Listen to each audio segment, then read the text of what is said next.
Ya. Partamos entonces. Deben haber algunos de ustedes escuchado por ahí que vamos a seguir como referencia el cedulario de la Universidad Central, lo que no significa que la clase sea solo para esos alumnos, porque como van a darse cuenta, los contenidos son los mismos al fin y al cabo. De hecho, la Universidad Central tiene un cedulario donde aparecen prácticamente todas las materias. O sea, si usted es de la Central, lo más probable es que haya temas que en otra universidad yo les diría dejen de lado, la Central no los puede dejar de lado. El cedulario de la Central, para quienes no estén en esa universidad, consiste en un temario que está en civil y en procesal, numerado del 1 al 50, y el alumno mete la mano en una bolita, saca un papel, el 40, te tienen que preguntar el tema 40. O sea, todos los temas tienen probabilidades de ser preguntados.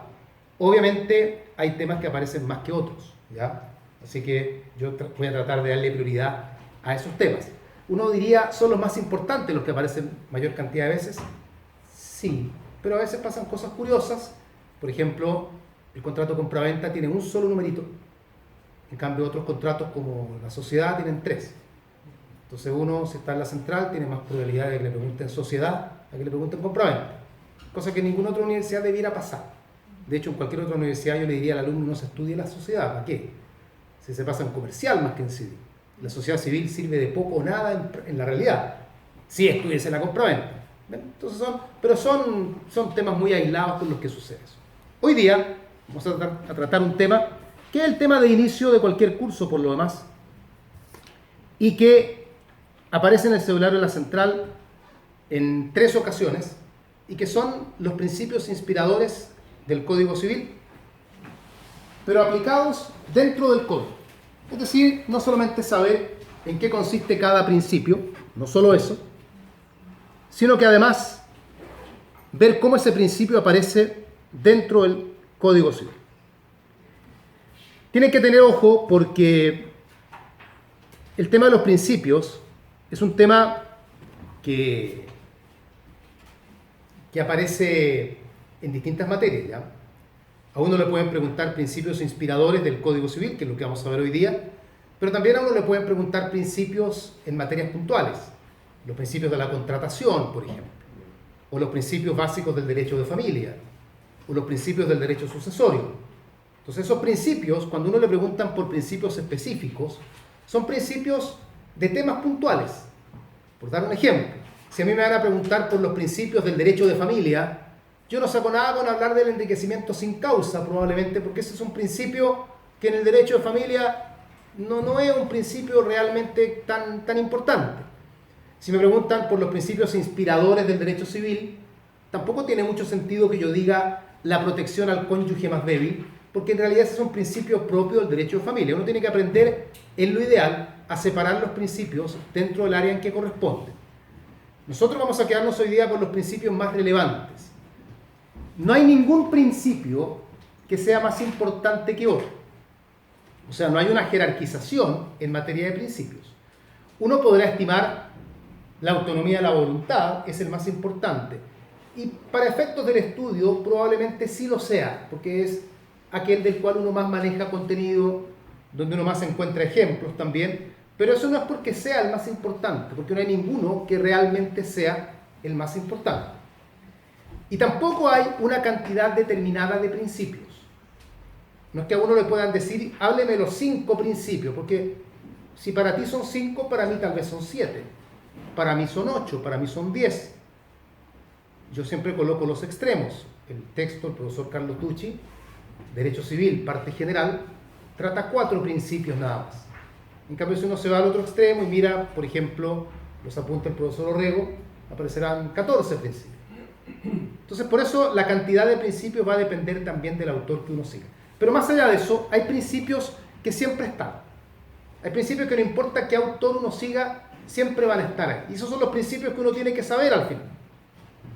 Nosotros hoy día vamos a ver 5 principios. No porque sean los más importantes, insisto, sino que porque son los que más comúnmente se van a preguntar en un examen. Y estos son, los voy a nombrar primero. La autonomía de la voluntad, desde luego, que es sin duda el principio más importante, por lo menos el que más apariciones tiene dentro del derecho civil. La buena fe, El enriquecimiento sin causa, que después haremos un comentario sobre el nombre que tiene el principio. La responsabilidad y la libre circulación de la riqueza. La libre circulación de la riqueza, o conocida también como la libre circulación de los bienes. Sin querer calificarlos como los principios más importantes, son los 5 principios que nosotros vamos a ver, y de ahí no debiera salir tampoco la materia, ¿ya? Con esos principios ustedes deberán quedar bien. ¿Qué es lo que vamos a hacer entonces? En cada principio ver una idea, un concepto cuando lo haya, o sea, de qué se trata el principio, y luego ver algunas materias dentro del Código Civil donde el principio aparece reflejado. Esa es la forma como se suele preguntar en examen. Para esto, vamos a recordar someramente cómo está estructurado el Código Civil. Tema que cuando se pregunta en examen suele dejar a veces mucha mortandad porque no es algo para lo cual uno como alumno vaya preparado. Brevemente y rápidamente, ¿el Código Civil cómo se estructura? ¿Con qué parte el Código Civil? Ya, comienza con un título preliminar. Estoy hablando de la parte normativa del Código. Ya alguien me dirá parte con un mensaje. De acuerdo, pero el mensaje no es normativo. El mensaje es solamente la declaración histórica de por qué hay un código, por qué se trataron las materias que se trataron, en fin. Pero el código parte en su aspecto normativo con el título preliminar. ¿Qué viene luego? El libro primero. Vienen los 4 libros. Luego del título preliminar están los 4 libros. Libro primero, segundo, tercero y cuarto. El libro primero se llama De las personas. No importa en qué artículo empieza ni en qué artículo termina, porque eso no los van a preguntar. El libro segundo es de los bienes, de su dominio, su posesión, uso y goce. Es el nombre completo del libro. De los bienes, de su dominio, su posesión, uso y goce. El libro tercero se denomina de la sucesión por causa de muerte y de las donaciones entre vivos. De la sucesión por causa de muerte y de las donaciones entre vivos. Y el libro cuarto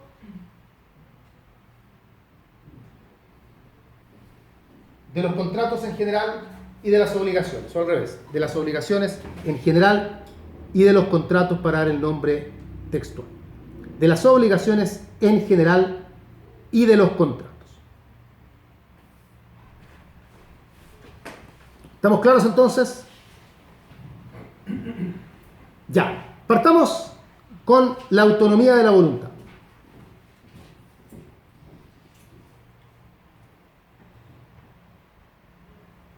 ¿En qué consiste este principio? Conocido también como la autonomía privada.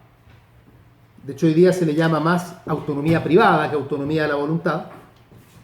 Todo esto porque los autores modernos estiman que es el individuo el que es autónomo, no es la voluntad la que es autónoma, y por ende se llama autonomía privada, y que para muchos es el principio más relevante en derecho civil. No tiene un concepto, tampoco tiene ninguna norma legal que formalmente dé alguna idea sobre de qué se trata el principio, pero se suele sintetizar diciendo que la autonomía privada consiste en que en el derecho civil se puede hacer todo aquello que la ley no prohíba. Se puede hacer todo aquello que la ley no prohíba. Es decir, la idea de la autonomía privada es entender que en el derecho privado y en el derecho civil particularmente se nos deja hacer lo que queramos. Solo el legislador se limita a determinar los límites, hacer el rayado de cancha, y mientras nosotros no vulneremos esos límites, tenemos la libertad para actuar como queramos actuar. ¿Dónde encontramos este principio a lo largo del código? Veamos. Los ejemplos son arbitrarios, ¿ya? Porque yo lo que voy a decir ahora no es que sean los casos que uno tiene que manejar. Si ustedes conocen otros, perfecto. Convengamos que este principio es un principio que aparece por todos lados, porque es el principio que con más frecuencia uno nota dentro del derecho civil. Pero hay algunos artículos que son bien característicos. Vamos con letras. Letra A. El artículo 12 del Código Civil. ¿Alguien recuerda de qué se trata el artículo 12? Estatuto real. No, ese aparece más adelante. El artículo 12 es el que trata la renuncia a los derechos y señala que los derechos que la ley contiene son renunciables. Si usted quiere renunciar a los derechos que la ley le da, hágalo. El mismo artículo, en todo caso, establece algunos límites, porque dice que se podrá renunciar a los derechos siempre y cuando su renuncia no esté prohibida. Y agrega, siempre y cuando además la renuncia no perjudique a otros. En el fondo aquí se esbozan dos de los límites de la autonomía de la voluntad, que son la ley y el derecho ajeno. Usted puede renunciar a sus derechos, pero ojo, hay derechos que la ley le da que no son renunciables. Por ejemplo, el derecho a pedir alimentos. Usted no puede renunciar anticipadamente a ese derecho. O el derecho de la mujer a tener patrimonio reservado cuando está casada en sociedad conyugal. Tampoco es un derecho al cual ella pueda anticipadamente renunciar. O a veces, usted no puede renunciar a un derecho porque su renuncia puede afectar a terceros. Por ejemplo, cuando usted en una obligación o en un contrato se ha comprometido a beneficiar a un tercero. ¿Qué te parece que tú y yo contratemos y las ganancias se las donamos en un 20% a Juan? Entonces luego nosotros no podemos renunciar a los derechos devengados del contrato porque nuestra renuncia está indirectamente perjudicando a un tercero. Entonces, todo eso, que uno lo tiene que ir viendo caso a caso, son algunos límites de la autonomía de la voluntad. Pero en principio el artículo 12 es un buen ejemplo de este principio. ¿Qué otro ejemplo conocen? A ver, además del artículo 12, ¿qué otro ejemplo de autonomía de la voluntad recuerdan? Siempre dentro del Código Civil.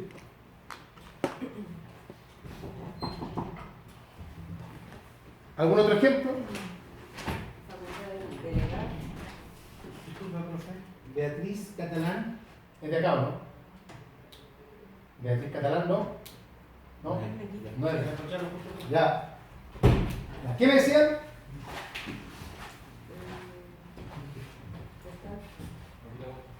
¿Ah? ¿La libertad contractual? ¿Eso me dijeron? La libertad contractual es otro principio. No es un ejemplo de la autonomía de la voluntad, no es un ejemplo puntual. La libertad contractual es un principio que está en el ámbito de la contratación y que no tiene un reflejo directo en un artículo, sino que tiene que ver con un tema que veremos más adelante, cuando estemos en los principios contractuales. De momento estamos en los principios generales del derecho civil. Catherine da otro ejemplo importante, que es el artículo 1545, que muchos lo deben recordar y debieran recordarlo por el número incluso, que es aquel que dice que todo contrato legalmente celebrado es una ley para las partes. Este artículo tiene, en cuanto a la autonomía de la voluntad, tiene dos aspectos que podemos destacar. Por un lado, ver cómo con la sola manifestación de voluntad nosotros podemos quedar obligados tal como nos obliga una ley. Esto viene del derecho romano y de la idea que ellos tenían del respeto a la palabra empeñada. Si usted accedió con su voluntad a cumplir con una obligación, tiene que cumplirla y debe tener en el cumplimiento de sus obligaciones contractuales, debe emplear el mismo celo que emplea para cumplir la ley. Eso por un lado.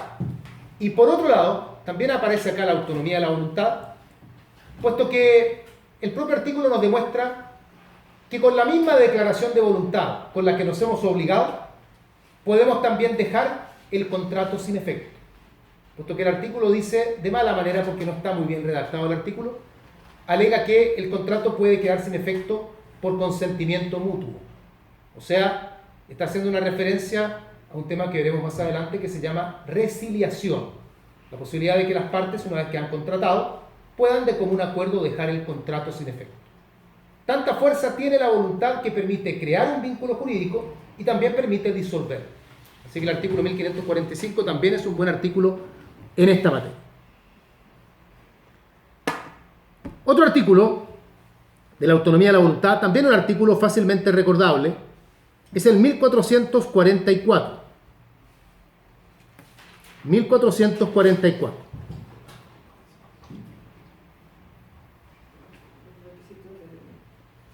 Claro, que es un artículo que muchos lo recuerdan porque es aquel que contiene cuáles son los distintos elementos que puede tener un acto o contrato. Y particularmente me interesa que recordemos que dentro de los elementos de un contrato, que este tema también lo veremos en detalle más adelante, están los elementos de la esencia, los elementos de la naturaleza y los elementos accidentales. Y la autonomía de la voluntad la podemos observar especialmente en los elementos accidentales, que son aquellos elementos que son incorporados por la voluntad en un acto o contrato. Todo lo que yo escribo en la pizarra, por si acaso, yo después le saco una foto y la subo al grupo de WhatsApp. Así que para que no estén preocupados de copiar lo que aparezca en la pizarra, yo después con tiempo se los voy a subir. Hemos citado autonomía de la voluntad en el artículo 12, el 1545, el rojo no se nota mucho, el 1444, eso hemos citado, ¿cierto? Otro ejemplo que alguien tenga de autonomía de la voluntad, algún artículo. Tenemos también el 1437.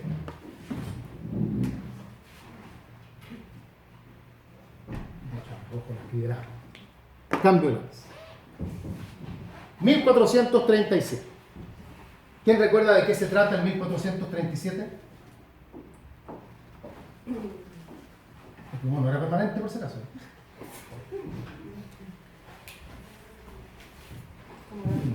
Interesante. Marcador de pizarra. A ver, ese es un poco más. 12. 1540. No sé. Maravilloso. Ya, bueno. ¿Cuál? 1437. Es uno de los varios artículos que hay en el código que señala cuáles son las fuentes de las obligaciones. No es el único porque en su momento también veremos que hay otros. Dentro de las fuentes de las obligaciones, el 1437 señala la idea de que a través de la voluntad se puedan generar obligaciones. Los contratos. Los contratos son fuente de obligaciones. Entonces, con las obligaciones, con la voluntad, perdón, con la declaración de voluntad, nos podemos ver obligados. El azul es el único que se ve. 12, 1545, 1444, 1437. Ahí tenemos algunos ejemplos de autonomía de la voluntad. Sigamos. Paz, en el grupo de WhatsApp, señala también otro artículo, que es el artículo 1560. El 1560, que todavía está en el libro cuarto, es un artículo que señala una frase también bien cliché que uno debiera memorizarla.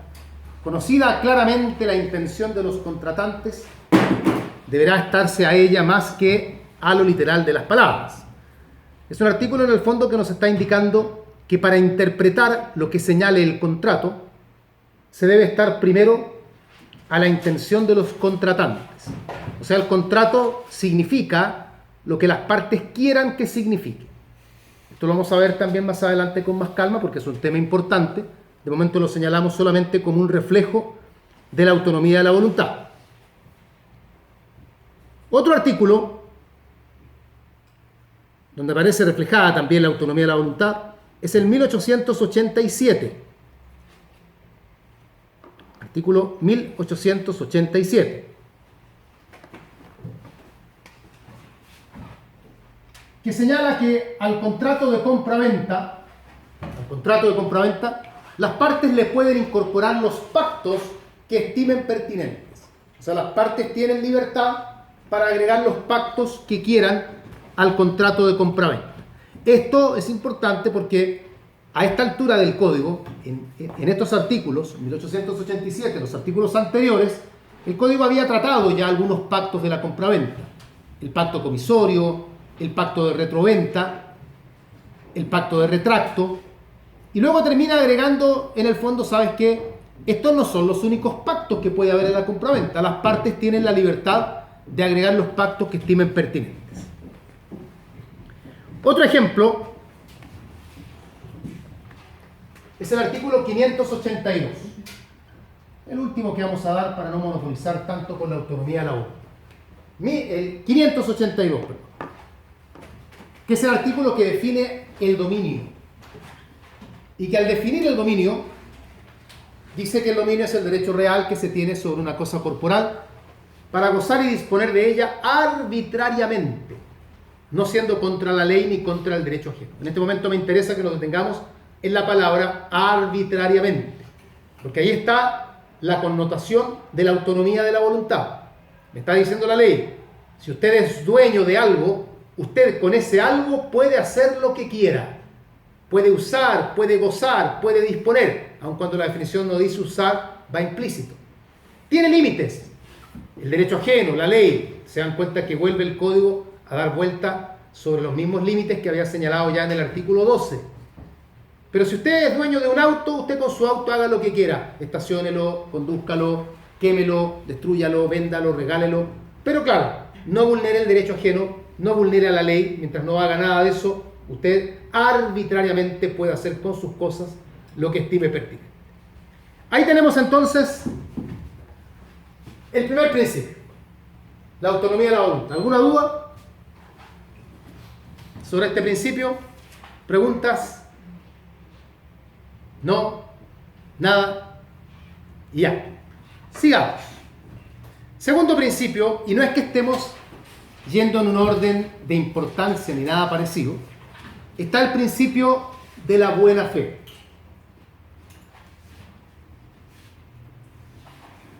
Otro de los principios importantes, la buena fe,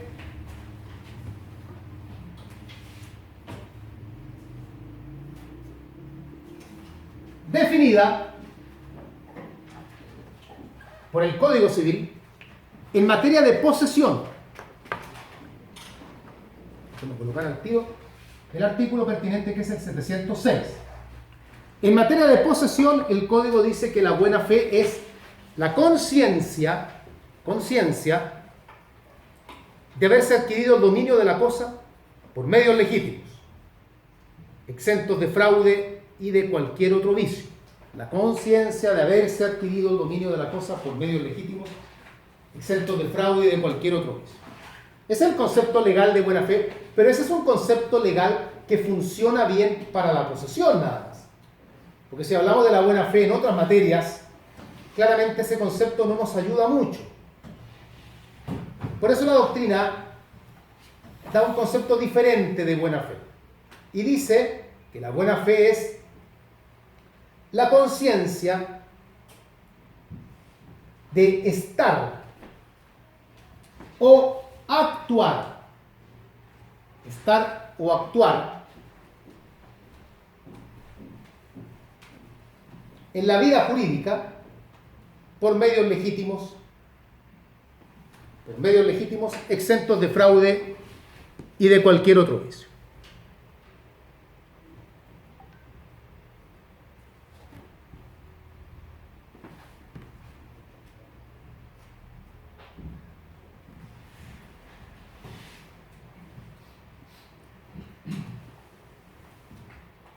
Profesor, Dígame. ¿esa definición comprende ambas? Sí, eso es lo que le iba a decir. Esta definición que da la doctrina es una definición que la misma doctrina indica que contiene dos aspectos de la buena fe. La doctrina tiende a dividir a la buena fe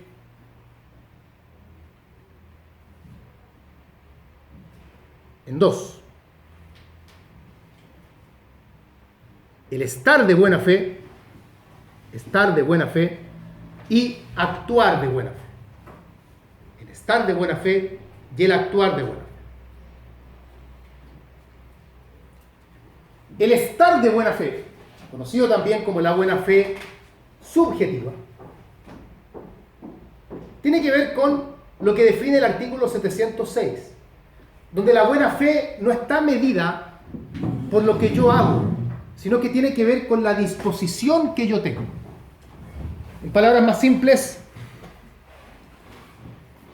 si yo creo que estoy actuando bien, estoy de buena fe. Aunque en realidad yo esté actuando contra la ley, lo que yo haga no importa, lo que importa es lo que yo creo. Y si ustedes se fijan en la definición que da el artículo 706, el Código 706, el artículo no nos dice que estar de buena fe significa adquirir el dominio, por medios legítimos, sino que dice que es creer que yo estoy adquiriendo el dominio por medios legítimos. Puede que en la realidad yo el dominio no lo esté adquiriendo, pero si yo creo que lo estoy adquiriendo, yo estoy de buena fe. Para la buena fe subjetiva lo que importa es el ánimo, la predisposición, la persuasión que se tiene. La otra buena fe es el actuar de buena fe, conocido también como la buena fe objetiva, donde la buena fe está determinada por la conducta, por lo que hacemos. No tiene que ver con lo que tenemos en la mente, tiene que ver con el resultado. Y un ejemplo de buena fe objetiva, el más importante, es el que aparece en el artículo 1546. Aquel en que el código dice que los contratos deben ejecutarse de buena fe. Deben ejecutarse. Aquí no tiene importancia que yo crea que lo estoy ejecutando de buena fe. No, tengo que ejecutarlo de buena fe. Si yo tengo que entregar un caballo, tengo que entregar un caballo de calidad lo menos mediana. Si yo creo que el caballo está en perfecta salud, pero el caballo está a punto de morir, lo que yo haya creído no importa. Porque aquí lo que importa es el resultado. Esa es la buena fe objetiva y por eso es un actuar, no es el estar, no es la conciencia, es el cómo hemos desarrollado una actividad. Esas dos caras de la buena fe comprenden un solo principio, que es el principio de la buena fe. No es que haya dos principios. Un principio de la buena fe que uno lo mira en dos sentidos. La buena fe subjetiva, la buena fe objetiva. Algunos artículos donde aparece la buena fe en el Código Civil, ya tenemos dos ya. Letra A, el artículo 706,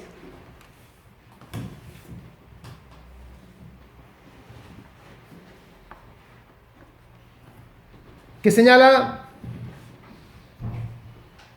bueno, la buena fe en materia posesoria, que ya la definimos ya.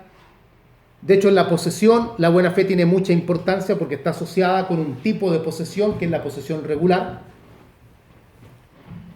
Letra B, el artículo 1546,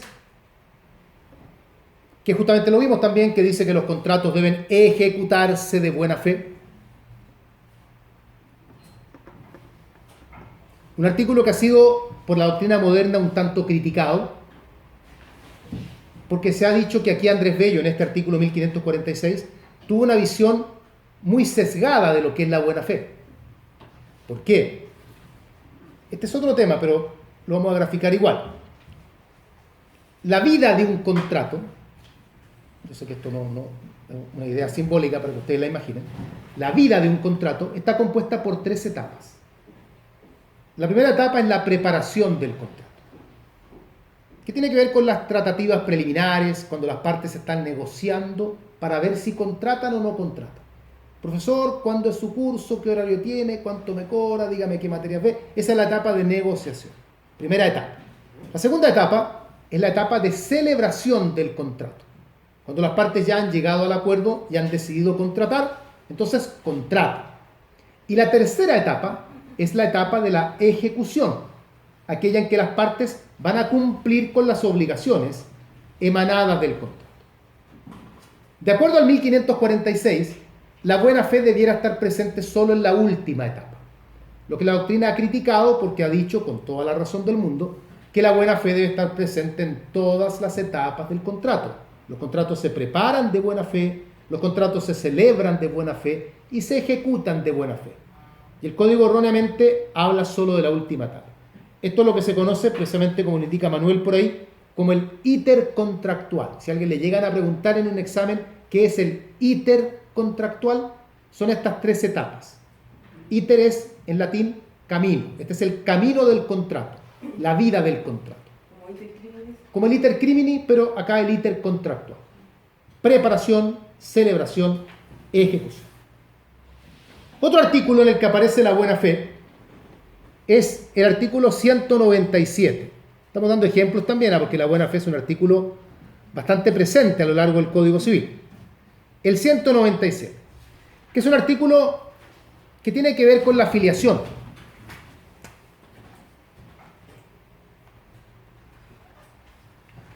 Y que indica, o hace responsable más bien, hace responsable de indemnizar con aquel que de mala fe ejerce una acción de filiación.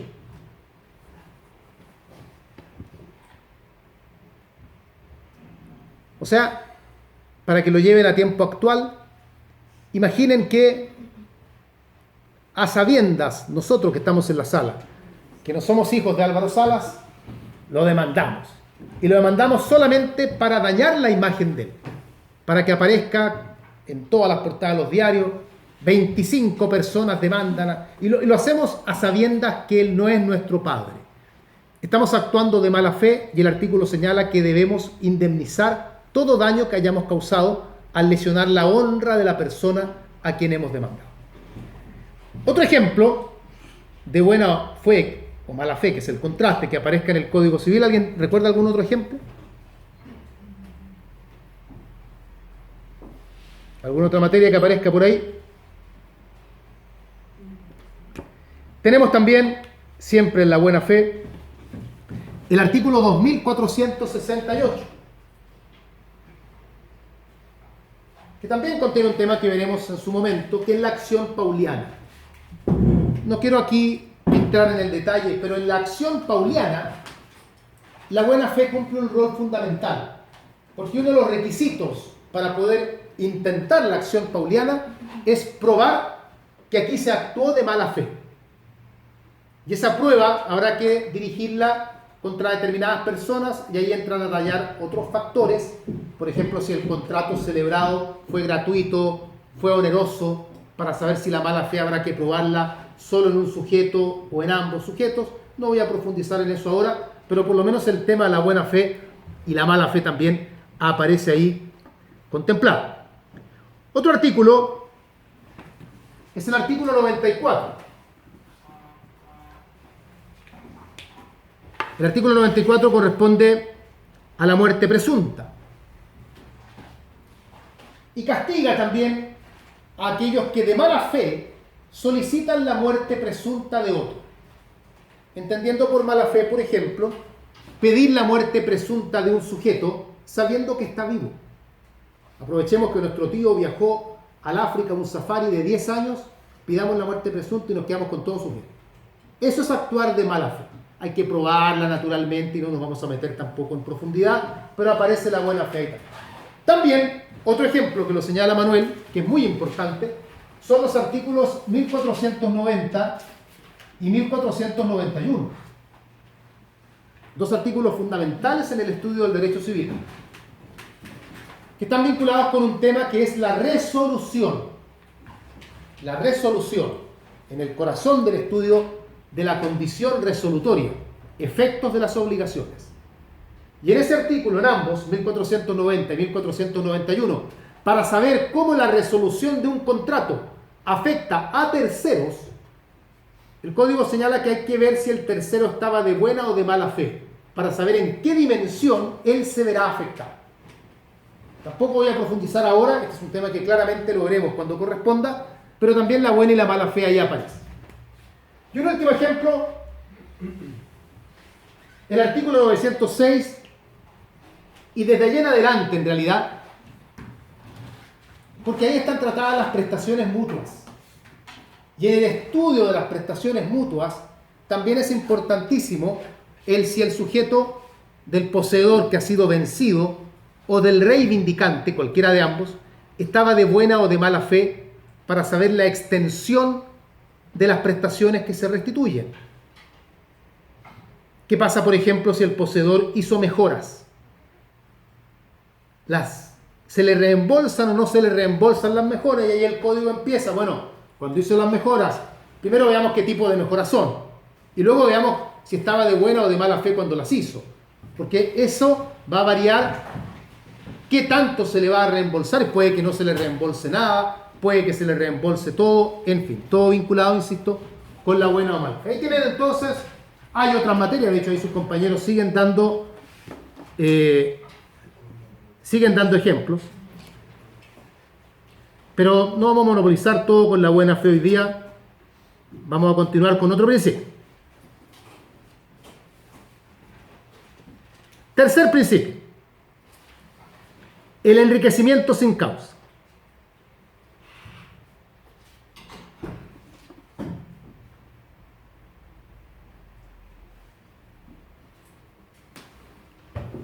¿De qué trata el enriquecimiento sin causa? El principio, ustedes lo estudiaron, yo mejor voy a colocarme como ejemplo que soy más antiguo en estudio. Yo lo estudié con este nombre, el principio del enriquecimiento sin causa.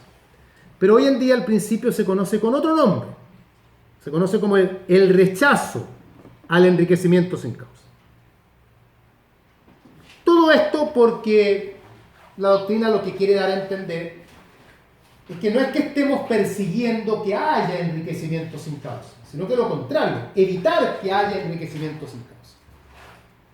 Llamar al principio el principio del enriquecimiento sin causa da a entender que el código eso es lo que está persiguiendo. Porque todos los principios, si ustedes los miran, todos tienen nombres que reflejan algo que el código está buscando. La buena fe, la autonomía de la voluntad. Pero el código no está persiguiendo que haya enriquecimiento sin causa, sino que todo lo contrario.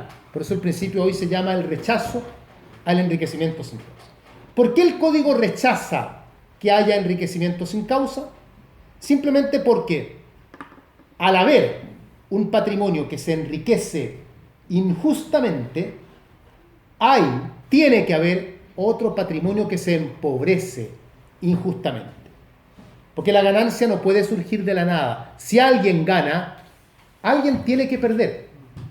Y si el que gana ha ganado injustamente, el que pierde también ha perdido injustamente. Y eso último es lo que el código trata de evitar. Acá, más que señalar artículos, uno debe señalar materias. Porque este es un principio que no aparece reflejado así claramente en algún artículo puntual. Por ejemplo, las prestaciones mutuas. Las prestaciones mutuas son una materia que reflejan este principio. Esto de que entre poseedor vencido y reivindicante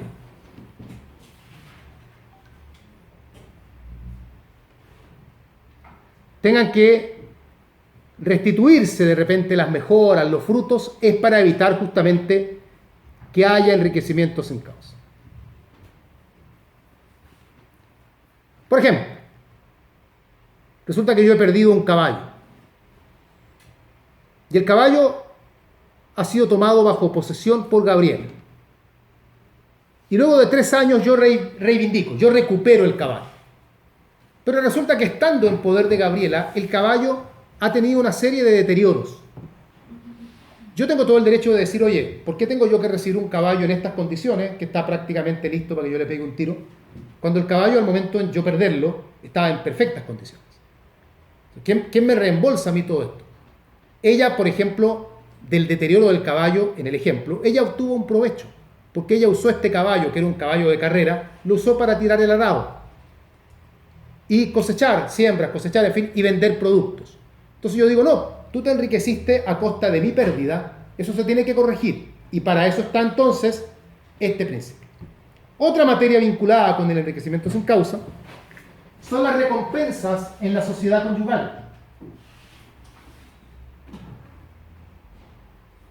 Artículos como el 1725 o el 1740.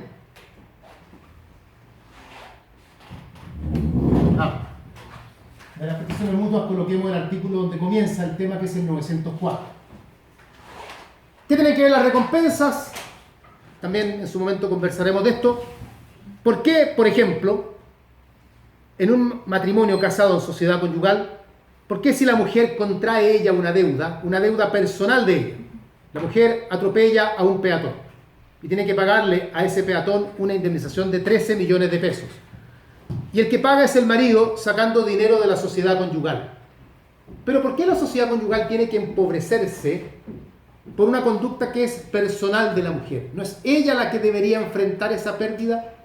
Como lo más probable es que en el hecho la sociedad conyugal paga, luego la sociedad conyugal va a exigirle a la mujer que le reembolse lo que ha invertido. Y esa figura se llama justamente recompensa. Se pueden deber recompensas los cónyuges entre sí, los cónyuges a la sociedad y también la sociedad a los cónyuges. En su momento veremos más ejemplos de esto. Y otro ejemplo de enriquecimiento sin causa está en la accesión. Particularmente en la denominada accesión de mueble a mueble, que parte en el artículo 657 de allí en adelante.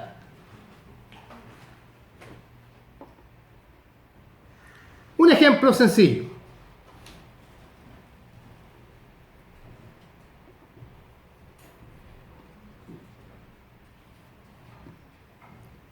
Vamos con el mismo ejemplo del código para no complicarnos. Pedro es dueño de una argolla de oro. Y María es dueña de una joya, de un diamante. Y acuerdan ambos unir los dos bienes para formar un bien nuevo. Eso se llama adjunción. Colocamos la argolla de oro, le clavamos el diamante encima y ahora tenemos un anillo de diamante. ¿De quién es el anillo de diamante completo? Independiente del resultado, porque el código da reglas para eso, vamos a suponer que el anillo de diamante será para quien era dueño del diamante. ¿Pero qué pasa con el dueño de la argolla? La ley dice que al dueño de la argolla hay que pagarle el valor del material que aportó, porque si no habría enriquecimiento sin causa. Yo coloqué un diamante que por sí solo costaba 500.000 pesos y ahora he recibido un anillo de diamante que vale 1,5 millones. O sea, yo gané 1.000.000 de pesos así a pito de nada. Y el otro por su parte perdió una argolla de oro que costaba 300.000 pesos. Entonces la ley dice, el que se queda con el bien completo debe pagarle al otro el valor de lo que haya aportado. Eso se llama adjunción y también es un reflejo de este principio que es el enriquecimiento sin causa. ¿Dudas hasta acá? ¿Alguna duda? Nos vamos a un cuarto principio que es muy cortito, pero sin embargo es muy importante, que es el principio de responsabilidad.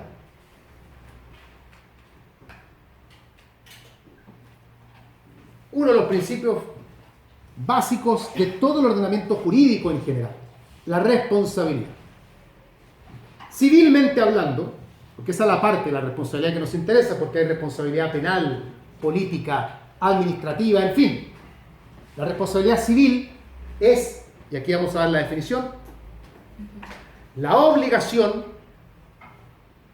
que tiene aquel que ha causado un daño, la obligación, el deber, si quieren, ustedes prefieran, que tiene aquel que ha causado un daño de repararlo mediante el pago de una suma de dinero. Repararlo mediante el pago de una suma de dinero. La responsabilidad civil es pagar, no es pedir perdón, no es ir preso. Esa puede ser la penal. La civil es pagar. Usted causó un daño, pague por el daño que ha causado. Y aquí hay dos grandes artículos reflejo de este principio, que son, uno lo está señalando Manuel precisamente, el artículo 1556, que se podría insertar en lo que nosotros llamamos la responsabilidad contractual. Este artículo es el que señala, el 1556, que cuando una persona no cumple con un contrato, deberá pagar el daño emergente y el lucro cesante. Estoy sintetizando al máximo el artículo para que entiendan cómo ahí el código le está diciendo al sujeto, usted incumplió, pague. Y lo que va a pagar es daño emergente, lucro cesante. Y el otro artículo clave aquí en materia de responsabilidad es el 2314, que está dentro de lo que nosotros conocemos como la responsabilidad extracontractual, y que señala que todo aquel que cause daño producto de una conducta negligente o una conducta maliciosa deberá repararlo. No lo dice así, dice es obligado a indemnizar todo daño, o sea, pagar en el fondo, reparar todo daño, aquel que haya causado ese daño de forma negligente, negligente es sinónimo de culpa, o maliciosa, maliciosa es sinónimo de dolo. El artículo 2314 es una de las bases de la responsabilidad extracontraria. Como último principio,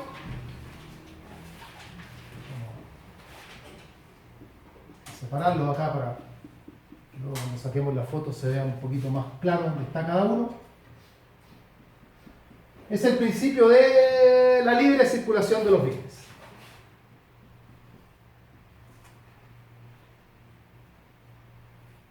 O libre circulación de la riqueza.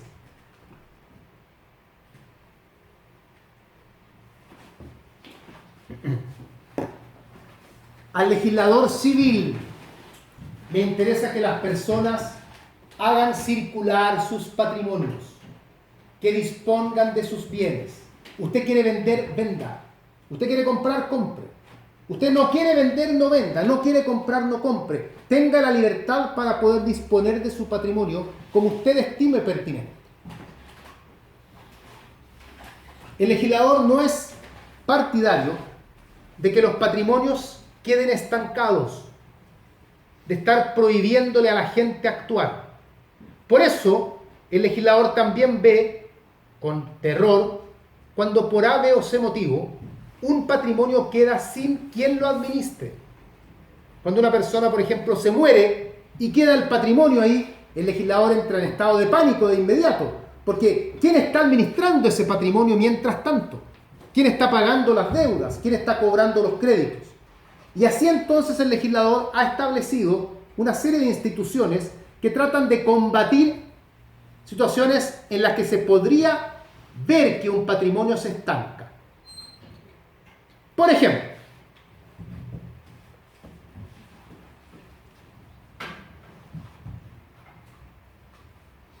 vamos a partir por el ejemplo, Manuel ha señalado varios ejemplos, vamos con la cláusula de no enajenar, que es uno de los ejemplos que está dando más. Cláusula de no enajenar. Este es todo un tema. Todo un tema en que el legislador empieza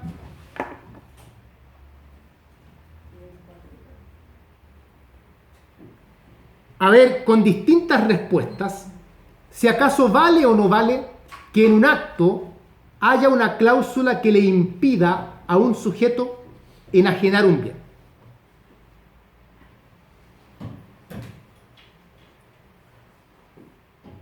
¿Por qué lo digo? Imagínense ustedes que yo le digo a Juan, Juan, quiero vender mi auto. Y Juan me dice que él me lo quiere comprar. Yo le digo, súper, te lo vendo, pero con una condición. Yo le tengo a este auto un cariño tremendo, así que yo te lo vendo, pero tú te comprometes a no enajenar el auto por 20 años. Entonces, ¿tiene eso valor o no tiene valor? El problema de la cláusula de no enajenar, teóricamente, es que enfrenta a dos principios. Enfrenta, por un lado, a la autonomía de la voluntad, bajo la cual nosotros debiéramos decir, oye, si no hay ninguna ley que prohíba que en una compraventa coloquemos esa cláusula, entonces se puede colocar.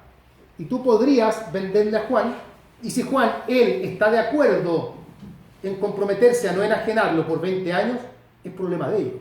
Y eso vale entonces. Pero por otro lado está este principio, porque esto entrampa la libre circulación de los bienes. ¿Qué dice el código sobre la cláusula de no enajenar? Lamentablemente, sobre cláusula de no enajenar hay un montón de artículos. 1126, que está en los legados. Legar una cosa con cláusula de no enajenar. 1964, que está en el contrato de arriendo. Arrendar una cosa con cláusula de no enajenar. 2415, que está en la hipoteca. Dar en hipoteca un bien con cláusula de no enajenar. En fin. Lamentablemente, en distintas materias el código da respuestas distintas. A veces la permite, a veces la prohíbe. Por ejemplo, en los legados la permite. En la hipoteca la prohíbe. Y en el arriendo no la permite, pero igual le da un efecto, que es el efecto de permitir que el arriendo tenga que durar hasta su terminación natural. Después puede que hablemos de eso, no es tan relevante en todo caso. Pero como hay posturas contrarias del código, al final eso no nos ayuda a que uno pueda elaborar una teoría general y decir, ¿sabes qué? La postura básica del código es que la cláusula valga o no valga. Otro ejemplo, donde aparece también la cláusula no enajenar, en la comunidad. Particularmente el artículo 1317.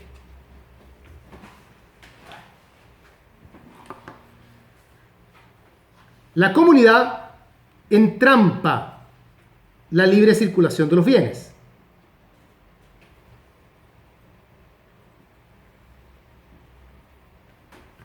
¿Por qué la entrampa? Porque como ustedes lo habrán vivido en alguna oportunidad también, cada vez que una comunidad quiere enajenar un bien, deben actuar de común acuerdo. Y ese común acuerdo es muy difícil de lograr. Mientras más comuneros haya, más probabilidades hay de que haya alguno que no quiera hacer nada nunca. Y eso impide disponer del bien. Entonces, ¿cómo combate eso el legislador?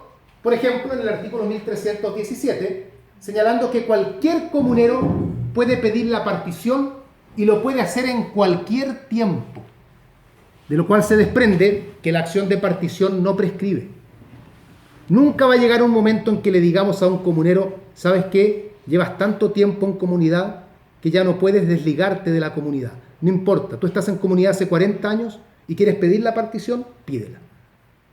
Porque con la partición deja de haber comunidad y dejamos de estar enfrentados ante esta dificultad que es que todos los comuneros tengan que actuar de común acuerdo. Otra institución es la herencia vacante.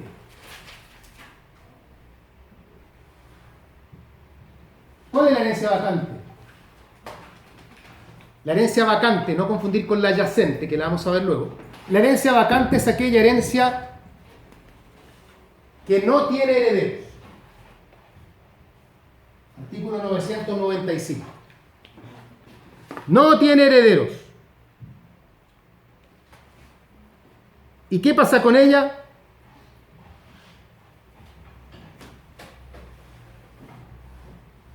Va al fisco. Así es. ¿Y cuál es la idea? La idea es que el fisco tiene que administrar ese patrimonio. No importa cómo lo administra, y este es un tema, este es el quinto orden de sucesión, la herencia que va al fisco, y no es un tema tampoco tan relevante para examen de grado. Pero sí es interesante entender que la herencia vacante es aquella herencia que no tiene herederos. Y al no tener herederos, va al fin. Otro ejemplo, la herencia yacente. Aquí vamos a ver cuál es la diferencia.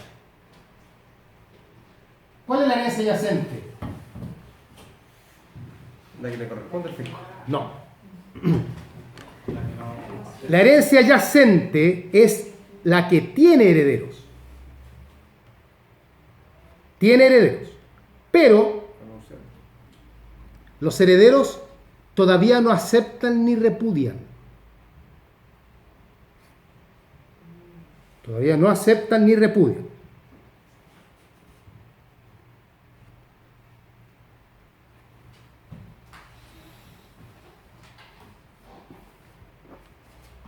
¿Qué es lo que pasa con eso? Como nadie ha aceptado y nadie ha repudiado, la herencia no puede ir al fisco, porque la herencia que va al fisco es la herencia que no tiene herederos. Acá herederos hay. Imagínense que ustedes son los herederos. Y aquí está la herencia. Pero si ustedes no la aceptan todavía, ninguno ha aceptado, esta herencia está aquí sin que nadie la administre. Y a priori, el legislador señala que para aceptar o repudiar no hay plazo. Por lo tanto, ustedes como herederos pueden tomarse años en decidir.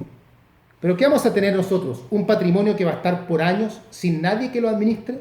Entonces el legislador, para evitar eso, porque eso entramparía la libre circulación de los bienes, el legislador dice, acá que se declare esa herencia como herencia yacente. ¿Y qué se gana con eso? Claro, que a la herencia yacente se le nombra un curador para que la administre. Y es el único caso en que tenemos un curador sin que haya una persona de por medio. Porque uno normalmente nombra curador a otra persona. Juanito necesita curador. Isabel necesita curador. Aquí el que necesita curador no es una persona, es un patrimonio. El patrimonio del causante, que nadie lo está administrando, alguien lo tiene que administrar, es ahí el curador de la herencia yacente. ¿Es el curador ad litem? No, el curador ad litem es el curador que es nombrado solamente para representar a una persona en juicio. Cuando, por ejemplo, un hijo menor quiere demandar a su padre, siendo que el padre es el representante legal del hijo, el hijo no puede actuar a través de su representante legal, no puede actuar personalmente, pide que le nombren un curador. Ese curador a ese niño no le va a administrar los bienes, solamente lo va a representar en juicio. Se llama curador ad litem, curador para el litigio. Bien, otro ejemplo, a ver, alguien había colocado un ejemplo por ahí. Catherine había colocado un ejemplo, después lo borró, se arrepintió, pero estaba bien colocado. Era la muerte presunta, lo alcancé a leer.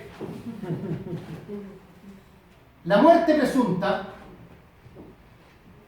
que comienza a partir del artículo 80, también tiene que ver con la libre circulación de los bienes. ¿Por qué? ¿Qué pasa cuando una persona desaparece? ¿Quién le administra los bienes al desaparecido? No está muerto, que lo sepamos. De serlo, entraríamos a ver si hay herencia vacante, herencia yacente o alguna de ellas. Sí. No, entonces no hay una persona que administre porque el administrador ha desaparecido. Desaparezco yo. ¿Quién paga mis deudas? ¿Quién cobra mis créditos? Entonces el legislador crea esta institución que se llama muerte presunta. La muerte presunta es una institución cuya finalidad es preocuparse de ver quién administra el patrimonio del que ha desaparecido. No tiene otro fin la muerte presunta. La muerte presunta no está en el código por razones humanitarias. Al código no le interesa si el que desapareció, dónde está, por qué desapareció. Lo tiene sin cuidado. Al código lo que le preocupa es, perfecto, Juan desapareció. No me importa Juan, me importa el patrimonio de Juan. Entonces, ¿qué hacemos con el patrimonio de Juan si Juan se fue? Bueno, a través de las distintas etapas de la muerte presunta, el legislador va indicando quién administra. ¿Quién administra durante la mera ausencia? ¿Quién administra durante la posesión provisoria? ¿Quién administra durante la posesión definitiva? Todo eso lo hace el legislador a través de la institución de la muerte presunta, que está por ende vinculada con la libre circulación de los bienes. También puede citar como ejemplo, lo había dicho Manuel al principio, me parece, la prohibición de usufructos sucesivos. No lo voy a colocar ahí porque no me cabe, no es tan importante en todo caso. O sea, el código no permite que si una persona constituye un usufructo, se puedan, lo voy a decir en términos poco académicos, encadenar los usufructos. ¿Ya? Yo le doy el usufructo mi casa a Juan, hasta que Juan muera. Hasta ahí no hay ningún problema. Pero si yo en el contrato digo, y cuando Juan muera, el usufructo lo tomará María, y cuando María muera, el usufructo pasará a la hija de María, y eso podría proyectar que el usufructo dure cientos de años, eso el legislador dice no. Porque el usufructo entrampa la libre circulación de los bienes. Porque ¿quién de ustedes querría comprar una casa que le está dando usufructo a otra persona? O sea, yo la compro, la pago, la casa es mía, pero yo no puedo vivir en la casa. Y no puedo cobrar arriendo. Y no lo pueden hacer hasta que María se muera. Pero luego me entero que cuando María se muera, el usufructo pasa a su hijo. Y luego pasa al vecino de María. Digo yo, entonces esta cuestión va a estar en usufructo por 200 años. La ley dice no. No valen los usufructos sucesivos. Artículo 769. ¿Y el fideicomiso igual? Por la misma razón tampoco valen los fideicomisos sucesivos. El principio es el mismo. No puede haber un fideicomiso tras otro y tras otro y tras otro. Lo prohíbe la ley estando para esto el artículo 745.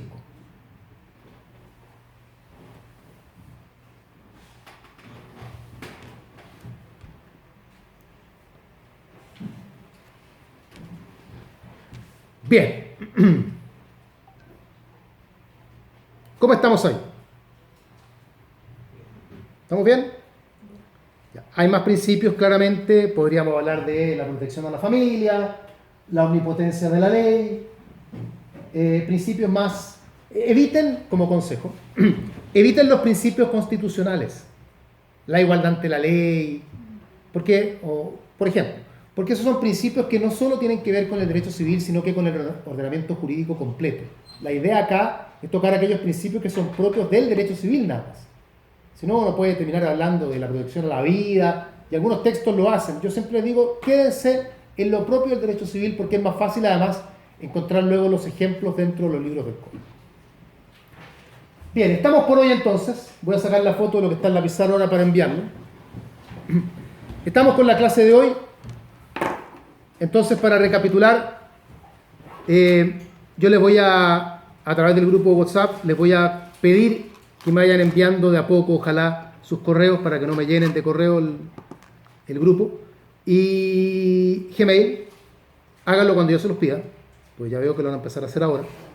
Cuando yo lo pida lo hacen para poder agregarlos a las carpetas de Google Drive, donde va a estar los audios de apoyo de material y va a estar ya el audio de esta clase. Esta clase se va a llamar clase 1 principios, para que luego la identifiquen. Y en YouTube también la voy a subir para que la tengan ahí de referencia y la puedan guardar.